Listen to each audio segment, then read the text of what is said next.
Hi friends, welcome to Mind Secret of Mind Power to apply law of attraction in our life. Life అనేది ఒక వికసించినటువంటి పుష్పం లాంటిది. వికసించినటువంటి పుష్పం లాగా వికసించాలి, లేదా ఒక అద్భుతాన్ని ఆవిష్కరించినట్టన్నా ఉండాలి. అంతేగాని ఊరికే పోగేసుకోవడం కాదు జీవితం అంటే. అయితే బయట ఏది సంభవించిందో ముందుగా మన లోపల సంభవించిందే బయట సంభవిస్తుంది. ఉదాహరణకి మనం ఏదైనా ఆస్తి సంపాదించుకున్నాం అనుకోండి, అంటే వెల్త్, అది అనేక రకాలుగా మనం సంపాదించుకున్నటువంటి ఆస్తులన్నీ కూడా సంపాదించుకోవడం అనేది ముందు మన లోపల భావన ఉండాలి. నేను డబ్బు సంపాదించాలి, లేదు నేను పొలం సంపాదించాలి, లేదు నాకు ఇల్లు కొనుక్కోవాలి, లేదా నా ఇల్లు సంపాదించుకోవాలి, వాట్ ఎవర్ ఇట్ ఈస్. నేను మంచి పేరు ప్రఖ్యాతలు సంపాదించుకోవాలి, నేను అందరిలో గొప్ప గుర్తింపు పొందాలి. ఇవన్నీ ఆలోచనలు లోపల నుంచే వస్తాయి.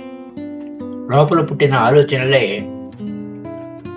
ఆ ఆలోచనలు ఆ వైపుకి దారితీస్తాయి.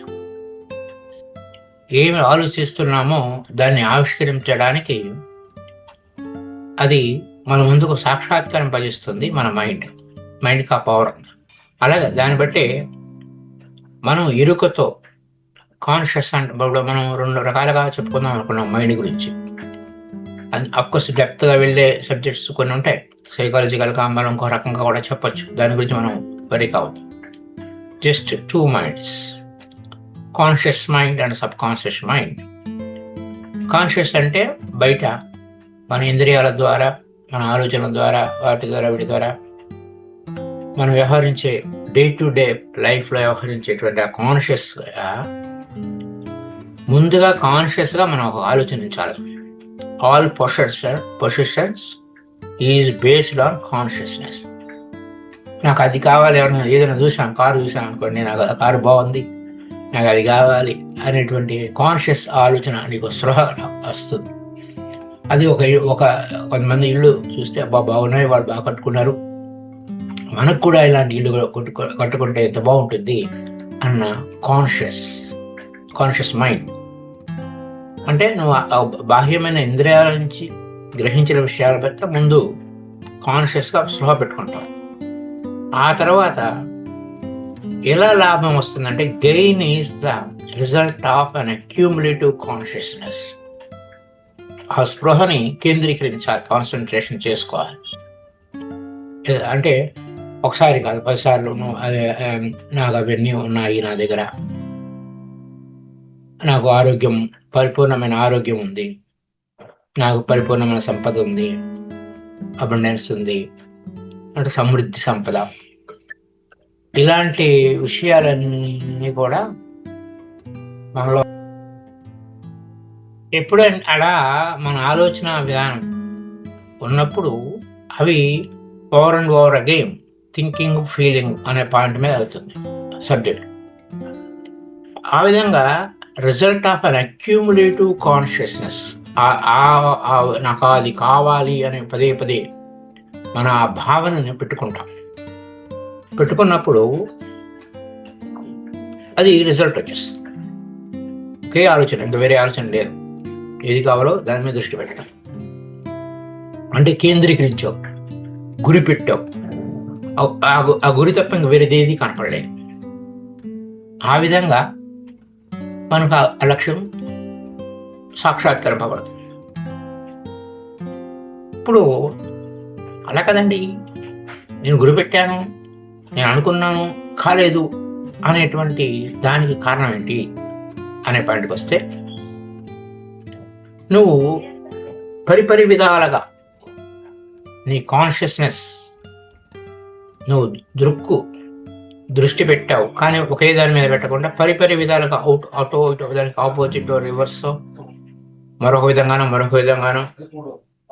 విస్తరించిపోతే, కేంద్రీకరించకుండా డిస్టార్షన్ అయిపోతే, స్కాటర్ అయిపోతే, చెల్లాచెదురైపోతే లాస్ అయిపోతుంది. గెయిన్ కాదు, loss. Secret of mind. So efficiency ఉంది మేడం, అది దేని మీద ఆధారపడి ఉంది? దేనికి ఎఫిషియన్సీ ఉంది? మనసుకు ఆ సామర్థ్యం ఉంది. దేని మీద ఆధారపడింది అంటే సామరస్యంగా ఉండటం, హార్మనీ మీద. హార్మనీ అంటే ఏంటి? Ability to control our thoughts. మన ఆలోచనల్ని ఏది కావాలో దాన్ని మాత్రమే ఆలోచించుకోగలిగే సామర్థ్యం. అది ఆ సామర్థ్యం ఉన్నదాన్ని మనం సామరస్యంగా ఉంటాం. అప్పుడు మనసు ఎఫిషియెంట్గా చాలా అద్భుతంగా పనిచేస్తుంది. కన్ఫ్యూజన్లో ఉన్నాము, అప్పుడేమవుతుంది? మనం దానికి దూరం అయిపోతాం. మనసు సామర్థ్యం ఉండదు, కన్ఫ్యూజన్లో ఉంటుంది. ఇంకా సామర్థ్యం ఎక్కడ ఉంది అంటే నిరాశాజనక ధోరణిలో సామర్థ్యం పెరిగిపోతుంది. ఆశాజనకం కాకుండా నిరాశా ధోరణిలో సామర్థ్యం పెరిగిపోతుంది. అంచేత ఎవరైతే నేచురల్ లా, ప్రకృతి యొక్క ధర్మమేమి, ఆ ప్రకృతి యొక్క ధర్మంతో మనం సామరస్యంగా ఉంటే పవర్ వస్తుంది. మనకు మైండ్ పవర్ మనకి ఆధీనంలోకి వస్తుంది. ఏంటి న్యాచురల్ లా ఏంటండి అంటే మనం ఈ ప్రాపంచికమైనటువంటి వ్యవహారం అంతా కూడా ఆబ్జెక్టివ్ మైండ్తో చూస్తాం. దాన్ని ఆబ్జెక్టివ్ మైండ్. కాన్షియస్లోకి వస్తే కాన్షియస్నెస్, స్పృహ, కాన్షియస్ మైండ్, దాన్ని ఆబ్జెక్టివ్ మైండ్. ఒకే మైండ్ని 2 రకాలుగా 3 రకాలుగా పేరు పిలుస్తూ ఉంటాము. ఒకే మైండ్. ఆబ్జెక్టివ్ మైండ్ అంటే ప్రాపంచికమైన మనసు. కాన్షియస్ మైండ్ అంటే మనం ఇంద్రియాల ద్వారా గ్రహించేది. ఎక్కడైనా ఇంద్రియాలు బయట చూసేవి కదా ఇంద్రియాలు, ఆ లెక్క అన్నమాట. ఇక్కడ నేచురల్ లా ఏంటంటే అనేదానికి మనకు తెలుసు, ఏది విత్తుకుంటే అది కోసుకుంటాం. దాని గురించి మనం ముందుకు వెళ్తున్నాం అన్నమాట. So my dear friends, objective mind, we are related to the world without by the objective mind. అంటే బాహ్య ప్రపంచానికి కనెక్ట్ అయ్యేది మన ఆబ్జెక్టివ్ మైండ్. అయితే దానికి ఆర్గాన్ ఏంటి? బ్రెయిన్. మన తలలో ఉండేటువంటి బ్రెయిన్. ఆ బ్రెయిన్ ఫిజికల్ ఆర్గాన్ అన్నమాట. This mind and the cerebrospinal system of the nervous put us in a conscious communication with every part of the body. ఈ యొక్క మెదడు నుంచి ఈ బ్రెయిన్ నుంచి మెదడు నుంచి అంటే మనం ఇచ్చేటువంటి సంకేతాలు అవన్నీ బాడీలో ఉన్న ప్రతి భాగానికి వెళ్ళిపోతూ ఉంటాయి. ఈ సిస్టమ్ని nervous response to every sensation of light. కాంతి కిరణాలు, కాంతి పడితే, ఒక వస్తువు మీద కాంతి పడితే ఆ వస్తువు కనపడుతుంది, ఆ వస్తువు మనకు తిరిగి కనపడుతుంది. అలాగే కాంతి, అలాగే ఇంకొక మనకి స్పర్శ జ్ఞానం ఎలా వస్తుంది? వేడి పుట్టినప్పుడు అది తెలుస్తుంది. అలాగే వాసన, శబ్దం, నాలుక, టేస్ట్, ఇవన్నీ ఇంద్రియాలకు సంబంధించినవి. అంటే ముక్కుతో గాలి పీల్చినప్పుడు స్మెల్ వస్తుంది. ఆ స్మెల్స్ మనం స్మెల్స్ బయట వచ్చే స్మెల్ వస్తుంది, ఏదో నీతి వాసన వస్తుంది, ఏదో స్వీట్ వాసన వస్తుంది అని ఎలా కనుక్కుంటాము. అలాగే ఇది బాగా రుచిగా ఉందని నాలుగుతో ఎలా చెప్తాము. అలాగే అబ్బా శ్రావ్యమైన సంగీతం వస్తుంది అని ఎలా మాట్లాడతాము. అలా అబ్బా ఈ దృశ్యం ఎంత బాగుందో అని కంటితో చూసినప్పుడు ఎలా ఉంటాము. ఆ కాంతి లైట్ అన్నమాట. సో ఇవన్నీ దానికి సంబంధించింది. అలాగే when this mind thinks correctly. ఇప్పుడు దీన్ని బట్టి చెప్తున్నాం అసలు రహస్యం ఇక్కడ ఏంటంటే, ఈ ఆబ్జెక్టివ్ మైండ్ అంట లేదా కాన్షియస్ మైండ్ అన్న కరెక్ట్గా ఆలోచిస్తే ఏం జరుగుతుంది? When it understands the truth, సత్యాన్ని అవగాహన చేసుకున్నట్టయితే, when thoughts sent through the cerebrospinal nervous system to the body are constructive.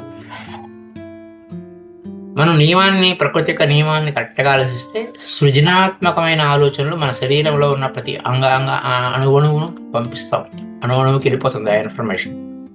ఇందాక చెప్పుకున్నాం కదా, బ్రెయిన్ ఉంటుంది, దీనికి కనెక్టివ్గా స్పైనల్ సిస్టమ్ ఉంటుంది, వెన్నుపూస ఉంటుంది. అక్కడి నుంచి మొత్తం ఇన్ఫర్మేషన్ అంతా వెళ్ళిపోతుంది. Nervous system to the body are కన్స్ట్రక్టివ్గా ఉండాలి. These sensations are pleasant and harmonious.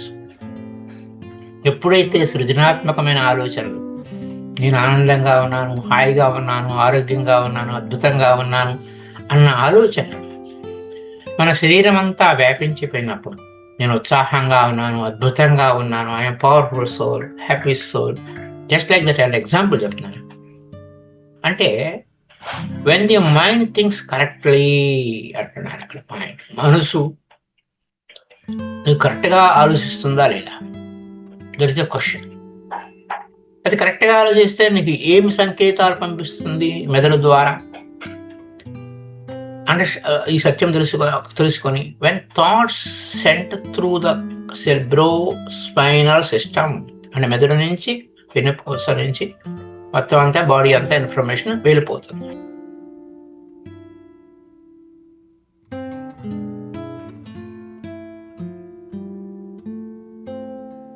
అప్పుడు ఎలా ఉంటాయి సృజనాత్మకమైన ఆలోచనలు, ఆ సెన్సేషన్స్ మన లోపల ఉన్న ప్రతిస్పందనలు ఏ విధంగా ఉంటాయి, ప్రతిక్రియలు ఏ విధంగా ఉంటాయి, ప్లెజెంట్గా ఉంటాయి. హాయిగా ఉందిరా బాబోయ్, హాయిగా ఉంది, ఆనందంగా ఉందిరా అనిపిస్తుంది. అలా ఆ విధంగా మనము జీవశక్తిని బాగా బిల్డప్ చేస్తాం, స్ట్రెంత్ బిల్డప్ చేస్తాం. బలాన్ని, జీవశక్తిని మనము బలపరచడం వల్ల ఏం జరుగుతుంది, ఆలోచన వల్ల అలా బలపడటం వల్ల ఏమవుతుంది, all constructive forces in to our body, మన బాడీలోకి ఆ సృజనాత్మకమైన శక్తులన్నీ ప్రవేశిస్తాయి. But it is through the same objective mind. బాగుందండి. ఇప్పుడు సృజనాత్మకమైన ఆలోచనలు, మరియు శక్తివంతమైన ఆలోచనలు, ప్రాణశక్తితో కూడుకున్నటువంటి ఆలోచనలతో మనం ఆ విధంగా చేసినప్పుడు మనకు అలా ఉంది. అలా కాకుండా వేరే విధంగా ఉంటే ఎలా ఉంటుంది, అదే మైండ్, ఆబ్జెక్టివ్ మైండ్ జబ్బు పడుతుంది. జబ్బు గురించి ఆలోచనలు, లేమి గురించి ఆలోచనలు, పరిమితి గురించి ఆలోచనలు, చాలా ఇబ్బందిగా ఉంది, అసహనంగా ఉంది అనే ఆలోచనల వలన మొత్తం సామరస్యత కోల్పు, ఇన్హార్మనీ. అప్పుడేమవుతుంది, మొత్తం మన జీవితం అంతా కూడా రాంగ్ థింకింగ్ వలన, ఏంటి అక్కడ రైట్ థింకింగ్ వలన మనకు అద్భుతంగా ఉంది. రాంగ్ థింకింగ్ వలన ఇక్కడ దయ్యాలు సపరేట్గా ఏం లేవు, లేకపోతే రాక్షసులు సపరేట్గా ఏం లేవు, మనం సృష్టించుకున్నవి. వినాశకర శక్తులు, డిస్ట్రక్టివ్ ఫోర్సెస్ మనం సృష్టిస్తాం. అంటే ఇప్పుడు ముందర చెప్పుకునేది ఏంటి, సృజనాత్మక శక్తులు లోపలికి వచ్చినాయి. అంటే శరీరంలోకి ముందు లోపల జరిగితేనే బయట ఆవిష్కరింపబడుతుంది, రైట్? అయితే బయట ఎక్కడెక్కడో దొరికేవి కూడా మన లోపలికి తీసుకుని దాన్ని గాలిని సుడిగాలు చేసేస్తే దాని యొక్క రిజల్ట్ కూడా మనం అనుభవించాల్సి వస్తుంది. ఎక్కడో ఏది జరిగితే మనం ఇక్కడ ఆందోళన పడ్డామనుకోండి, అక్కడ లా ఆఫ్ అట్రాక్షన్ ఎట్లా ఉందో, ఆకర్షణ నియమాలు ఎలా ఉన్నాయో, అక్కడ ప్రకృతి ధర్మం ఎలా ఉందో, వాళ్ళు ఏమి ఎత్తుకున్నారో నీకు తెలియదు, నాకు తెలియదు.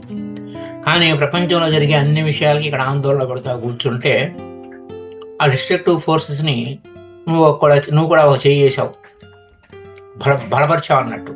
చేయడం అంటే నేనున్నానులే అన్నట్టు. ఎందుకంటే ఒక నెగిటివ్, నకారాత్మకమైన వినాశకర ధోరణి కనుక మనం అభ్యాసం చేస్తే ఆ వినాశకర శక్తులు మన శరీరంలోకి ముందు ప్రవేశిస్తాయి. అది అక్కడున్న కీ పాయింట్. సో అప్పుడేమవుతుంది, మనం ఎక్కడ అసలు దేనికి లోపల ప్రవేశించిన తర్వాత లోపల ఉన్నది బయటకు వస్తుంది కదా. We are related to the world within by the subconscious mind. ఇప్పుడు అవుటర్ వరల్డ్, బాహ్యమైన ప్రపంచం బాగానే ఉందండి, అంతర ప్రపంచం గురించి మాట్లాడుకున్నాం. Subconscious mind, we are related to the world within, మన అంతర ప్రపంచం గురించి by the subconscious mind. అది ఫిజికల్ ఆర్గాన్ ఏంటి, solar plexus is the organ of the mind. ఇది సింపథెటిక్, అయ్యో అచ్చో అలా అంటే సింపథెటిక్ సిస్టమ్ అన్నమాట. Nervous presides over all the subjective sensations such as joy, దేనైనా పేర్చుకుంటుంది. ఆనందం, భయం, ప్రేమ, భావవేశం, మళ్ళా ఈ లోపల బాడీ సిస్టమ్, రెస్పిరేషన్ అంటే ఉచ్ఛ్వాస నిశ్వాసలు, imagination and all other subconscious phenomena మొత్తం అంతా అదే చూసుకుంటుంది. దీన్నే మన పూర్వీకులు తదాస్తు దేవత లోపల ఉంది అని అంటారు, లేదా ఆకాశంలో ఉంది అంటారు. ఆకాశం విత్ ఇన్ అండ్ వితౌట్. ఘటాకాశం ఇది, మఠాకాశం అది బయట. అలా మన లోపల ఉన్న ఒక దేవత అన్నట్టు ఇది నువ్వు భయంతో కూడా ఓకేనైనా భయపడు. అలా భయం కల్పించే ఆలోచనలు మరి ఎక్కువ ఆలోచనలు అది ఇవ్వదు, బయట నుంచి వస్తూ ఉంటాయి. వాటిని భయపడేలాగా చేస్తూ ఉంటుంది. ఇలాంటి విశేషాలన్నీ ఉంటాయి, చూద్దాం. అంటే ఈ విధంగా ఉన్న ఈ ఒక సబ్ కాన్షియస్ మైండ్ మనలో ఉన్న ఎమోషన్స్ అన్నిటిని కూడా కనెక్ట్ అయ్యి ఉంటుంది కదా. ఇది మన లోపల ఉన్న మనతోనే కనెక్ట్ అవటం కాకుండా ఇది విశ్వమానసంతో కనెక్ట్ అవుతుంది. యూనివర్సల్ మైండ్ అంటారు తెలుగులో. యూనివర్సల్ మైండ్, విశ్వమానసం. అది దానికి ఈ యొక్క మనకు ఆ యూనివర్సల్ మైండ్ యొక్క శక్తులతో ఇది కనెక్ట్ అవ్వడం వలన infinite constructive forces of the యూనివర్స్కి అవధులు లేవు, దానికి అవధులు లేవు. మనకైతే అవధులు ఉన్నాయి, పరిమితులు ఉన్నాయి, కానీ విశ్వానికి అవధులు లేవు. అనంతం. అలా అనంతమైనటువంటి ఇన్ఫినిట్ కన్స్ట్రక్టివ్ అంటే ఏమి కావాలంటే దాన్ని సృజన చేయగలిగేటువంటి సామర్థ్యం ఉన్నటువంటి ఆ మానసంతో, విశ్వమానసంతో ఈ యొక్క సబ్ కాన్షియస్ మైండ్, మన లోపల ఉన్న సబ్ కాన్షియస్ మైండ్ అంటే మనసుకు రెండు పొరలుగానే చెప్తున్నాను. బయట ప్రాపంచిక వ్యవహరించేది కాన్షియస్ మైండ్ అండి. మళ్ళీ చెప్తున్నాను. మన లోపల అన్ని వ్యవహారాలన్నీ చూసుకునేది, ఆఖరికి రెస్పిరేషన్ కానీ, మన డైజెషన్ కానీ, what ever it is, modus ఆపరెండి, మన లోపల ఉన్నటువంటి బాడీలో ఉన్న ఆపరేషన్స్ అన్ని పనులు కూడా, గుండె కొట్టించేది, రక్త ప్రసరణ చేసేది అంతా కూడా ఆ నర్వస్ సిస్టమ్, ఆ సిస్టమ్ మనకి చేస్తుంది. అలాగే మన ఆనందము, దుఃఖము, అన్ని భావావేశాలు అన్నీ కూడా మన లోపల నుంచే పడతాయి. ది సోర్స్ అంటే ముందు ఇన్పుట్ని బట్టి అవుట్పుట్. అది లోపల పుట్టడం అంటే ఏంటి? నువ్వు ఇత్తిని బట్టి అది మొలకొస్తుంది అని అర్థం, రైట్? అలాగే ఇది ప్రేమ, భావావేశము, రెస్పిరేషన్ అవన్నీ చెప్పుకున్నాం. ఇది యూనివర్స్తో లింక్ అయ్యింది కాబట్టి అది గొప్ప సృజనాత్మక శక్తులతో కూడి ఉంది. ఇన్ఫినిటీ, అవధులు లేని అనంతం అనుకోవచ్చు, అనంతమైనటువంటి సృజనాత్మక శక్తి. ఇదేంటి? విశ్వమానసం. విశ్వంతో కనెక్ట్ అయింది అంటాం, యూనివర్స్తో కనెక్ట్ అయింది.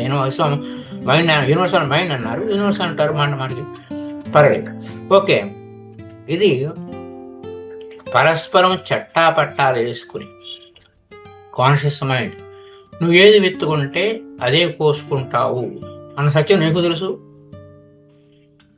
కాబట్టి, అంటే నీకు అంటే ఈ బాహ్యమైన మైండ్, కాన్షియస్ మైండ్ తెలుసు కాబట్టి మనకి ఏది ఇన్పుట్ ఇస్తే ఏది అవుట్పుట్ ఇస్తుంది అన్న ఎరుక కలిగి ఉండటమే కోఆర్డినేషన్, పరస్పర సహకారం. ఈ రెండు సెంటర్స్, అవుటర్ అండ్ ఇన్నర్. అప్పుడు ఏమవుతుంది? దీనివలన గ్రేట్ సీక్రెట్ ఆఫ్ లైఫ్, మన జీవిత యొక్క రహస్యం మనకు బట్టబయలైపోతుంది. మన జీవిత యొక్క రహస్యం అదే. ఏది మనం ఇన్పుట్ పెట్టామో అది అవుట్పుట్ అవుతుంది. కాన్షియస్గా ఉండావా, అన్కాన్షియస్గా ఉండావా, ఈ సూత్రాలను బట్టి వ్యవహారాలన్నీ రిలేట్ అయ్యి ఉన్నాయి అన్నట్టు. అది గొప్ప జీవిత రహస్యం అంటే అది సీక్రెట్. ఈ మైండ్తోనే అంతే మొత్తం అంతా, మన జీవితం అంతా మన మనసుతోనే ఉంది. కాబట్టి మన మనసుని ఎలా వినియోగించుకోవాలి? కాన్షియస్గా అంటే నువ్వు స్పృహతో ఉన్నావా లేదా? దీన్నే కాన్షియస్ మైండ్ ముందుకు పోతే, conscious mind is a watchman అంటే గేట్ అంటారు. ఇన్నర్ ఏముంది? అది సారవంతమైన నేల, ఏది ఎత్తుకుంటే అది ఆ పంట వస్తూ ఉంటుంది. కాబట్టి ఇక్కడ నువ్వు conscious and subconscious mind కోఆర్డినేషన్గా ఉంటారు. సబ్ కాన్షియస్ మైండ్ ఏం అబ్జెక్ట్ చేయదు, నువ్వు కాన్షియస్గా ఏదైతే అది శాంక్షన్ అయిపోతూ ఉంటుంది. అయితే ఒక భౌతికమైన వస్తువు బలంగా కోరుకున్నప్పుడు తత్సంబంధితమైన వేరే ఆలోచన లేకుండా కేవలం ఆ వస్తువే కావాలి అనేటువంటి దృఢ సంకల్పాన్ని పెట్టుకున్నప్పుడు దాని రియాలిటీ ఈస్ డిఫరెంట్. అదే విషయాలు ఇవన్నీ, అదే వాస్తవాలు. ఓకే, నెక్స్ట్ పాయింట్ ఏంటంటే, ఇక్కడ గ్రేట్ సీక్రెట్ లైఫ్ అనుకున్నాం. ఈ జ్ఞానంతో objective and subjective mind, conscious or subconscious mind, దీనికి ఆబ్జెక్టివ్ సబ్జెక్టివ్ మైండ్ అంటేనే బాగుంటుందని, సబ్ కాన్షియస్ మైండ్ అంటే ఇంకా వేరే అర్థాలు తీస్తున్నారు అనే పాయింట్లో కూడా ఉన్నా, సైకాలజికల్ లెవెల్లో పోతే ఇంకొక డెప్త్కి వెళ్తారు. ఆబ్జెక్టివ్ మైండ్ అంటే ఆ ప్రాపంచిక మనసు, సబ్జెక్టివ్ అంటే అంతర మనసు. ఆ రెండు కూడా ఒకదానితో ఒకటి ఎరుకతో సహకారం చేసుకుంటే అప్పుడు నువ్వు పరిమిత భావం నుంచి అపరిమిత భావానికి, ఉన్న స్థితి నుంచి ఉన్నత స్థితికి ఎదగడానికి గొప్ప అవకాశాలు, ఆపర్చునిటీస్ రెడీగా ఉన్నాయి. Use it or lose it. వినియోగించుకుంటారా, పోగొట్టుకుంటారా, that is ever problem, right? భవిష్యత్తు కూడా is entirely within our own control. ఇది ఎంత సింపుల్ చూడ, ఇది చాలా సింపుల్. భవిష్యత్తు అనేది ఇది ఫిక్స్డ్ కాదు. నువ్వు ఎప్పటికప్పుడు ఏ రోజుకి ఆ రోజు రెడీగా, ఏ క్షణానికి ఆ క్షణం రెడీ చేస్తూనే ఉన్నావు. అది point. Our future is entirely within our own control. It is not at the mercy of any capricious of uncertain external power. అంటే మనకేదో కంటికి కనపడనటువంటి శక్తులేవు మనల్ని నడిపిస్తున్నాయి అనేటువంటి భావన అనుకుంటూ ఉంటుంది. అవేవో శక్తిని ముందే రెడీ చేసి పెట్టుకున్నాం అనుకోండి, దాని పైన చేసి తీరాలేగా. అలా అనుకుంటే అంతే, యద్భావం తద్భవతి. కానీ వాస్తవం ఏంటి? భవిష్యత్తు కంటికి కనపడిన అతీత శక్తి చేతిలో లేదు. నీ భవిష్యత్తు నీ చేతుల్లోనే ఉంది. నీ ఆరోగ్యం నీ చేతుల్లోనే ఉంది. నీ ఎదుగుదల నీ చేతుల్లోనే ఉంది. నీ మోక్షం నీ చేతుల్లోనే ఉంది. నీ వద్దనే ఉంది, నీ చేతుల్లో ఉండేదండి మంద. నీ చేతుల్లో అన్ని ఆల్రెడీ నువ్వు మోక్షంలోనే ఉన్నావు. నువ్వు సాక్షాత్తు దేవుడివి. ఇవన్నీ ఎలా తెలుస్తాయి? మన లోపల ప్రయాణం చేసినప్పుడే మనము ఆ యూనివర్స్తో కనెక్ట్ అవుతాము. అప్పుడు విషయాలన్నీ బహిర్గతం అవుతాయి, బట్టాబాయిలు అవుతుంది అనమాట ఈ యొక్క వ్యవహారం. అయితే ఒకే ఒక నియమానికి అందరూ ఒప్పుకుంటారు. ఏంటంటే, ఈ కాన్షియస్నెస్, మనలో ఉన్న ఈ చైతన్యం విశ్వంతా వ్యాపించిపోయాడు. అంత all space and being essentially the same in kind in every point of presence. ఈ చైతన్యం అనేది ఉంది, ఎక్కడ చూసినా ఎప్పుడు చూసినా అన్ని వేళలా ఆ చైతన్యం అలానే ఉంది, ప్రెజెన్స్లోనే ఉంది. It is all powerful. అన్ని శక్తులు దానివే. ఆల్ విజడం, అంత పరిపూర్ణమైన జ్ఞానంతో దాందే. అండ్ ఆల్వేస్ ప్రజెంట్, ఎప్పుడు వర్తమానంలో ఉంటుంది. All thoughts and things are within itself. ఈ కాన్షియస్నెస్ లోనే మొత్తం అన్ని ఆలోచనలు దాగుని ఉన్నాయి. Things are within itself. It is all in all. All in all, all in all. అన్నీ ఉన్నాయి, 3 in 1 లాగా ఆల్ ఇన్ ఆల్. అన్నియు అందరిలోనూ ఉన్నాయి, అన్నియు అన్నిటిలోనూ ఉన్నవి. It is all in all. అన్నియు అన్నిటిలోనే ఉన్నవి, అన్ని శక్తులు అందరిలోనూ ఉన్నవి.